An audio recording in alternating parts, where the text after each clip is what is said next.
Praise Lord.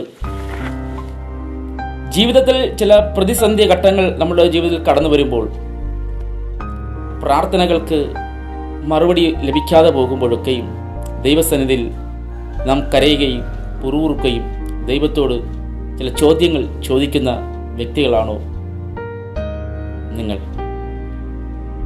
ദൈവമേ, എൻ്റെ അവസ്ഥ എന്ത് അറിയുന്നില്ലയോ, അങ്ങ് കാണുന്നില്ലയോ, എൻ്റെ പ്രാർത്ഥനയ്ക്ക് എന്തേ മറുപടി തരാത്തത് എന്നൊക്കെ പലപ്പോഴും ചോദിച്ചു പോകും. ഒരിക്കൽ ഖനിയിൽ ജോലി ചെയ്യുന്ന ഒരു വ്യക്തിക്ക് ഒരു കല്ല് പോലത്തെ എന്തോ തൻ്റെ കയ്യിൽ കിട്ടി. അദ്ദേഹത്തിന് എന്താണെന്ന് അറിയില്ല. അദ്ദേഹം കൊണ്ടുപോയി ഒരു ശില്പിയുടെ കയ്യിൽ കൊടുത്തു. ആ ശില്പി അതിനെ കയ്യിലെടുത്തിട്ട് ഒന്ന് നോക്കിയിട്ട് തൻ്റെ ഉളി കൊണ്ട് അതിനെ ഒന്ന് ചെത്തുവാൻ തുടങ്ങി.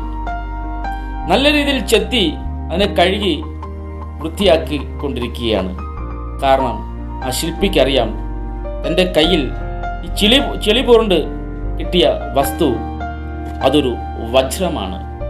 ആ വജ്രം തിളങ്ങണമെങ്കിൽ അതിൻ്റെ പുറത്തിരിക്കുന്ന ചെളിയും മാലിന്യങ്ങളും എല്ലാം വൃത്തിയാക്കി കഴുകി ശുദ്ധീകരിച്ചാലേ വജ്രം ശരിയായ വണ്ണം പ്രകാശിച്ച് അത് വിലപിടിപ്പുള്ളതായി മാറും.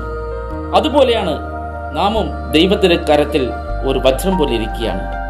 അപ്പോൾ നാം പ്രകാശിക്കണമെങ്കിൽ, നല്ല ഒന്നായിട്ട് നാം മാറണമെങ്കിൽ, നമ്മളിൽ പറ്റിയിരിക്കുന്ന മാലിന്യങ്ങളെ ദൈവം കഴുകി ചെത്തി വെടിപ്പാക്കുമ്പോൾ നമുക്ക് വേദനിക്കും, നിരാശയുണ്ടാകും,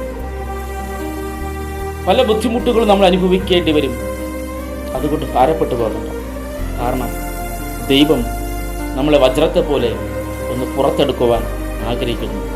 ആ ദൈവകരത്തിൽ നമ്മെ തന്നെ ഏൽപ്പിച്ചു കൊടുക്കാമോ? ഈ പ്രഭാതത്തിൽ ദൈവം ഏവരെയും ഈ വചനത്താൽ അനുഗ്രഹിക്കട്ടെ. വേദപുസ്തകത്തിൽ ഒരു വാക്യം ഇങ്ങനെ കാണപ്പെടുന്നു. യോബിൻ്റെ പുസ്തകത്തിൽ, എന്നെ ശോധന ചെയ്യുകയാൽ ഞാൻ പൊന്നിനെ പോലെ പുറത്തു വരും. യോബ് 23:10 ഈ വാക്യം കാണപ്പെടുന്നത്. അതെ, നമ്മെ ദൈവത്തിൽ ഏൽപ്പിച്ചു കൊടുക്കാം. ദൈവം നമ്മെ ഒരു പൊന്നിനെ പോലെ പുറത്തെടുക്കുവാൻ ദൈവം ആഗ്രഹിക്കുന്നു. ദൈവത്തിൻ്റെ പദ്ധതിയുടെ മുമ്പിൽ നമ്മെ തന്നെ ഇന്ന് സമർപ്പിക്കാം. ദൈവം ഏവരെ അനുഗ്രഹിക്കട്ടെ എന്ന് പറയുന്നുണ്ട് വാക്കുകൾക്ക് വിരാമം കൊടുക്കുന്നു. ആമേൻ, ആമേൻ. സ്തോത്രം. God bless you.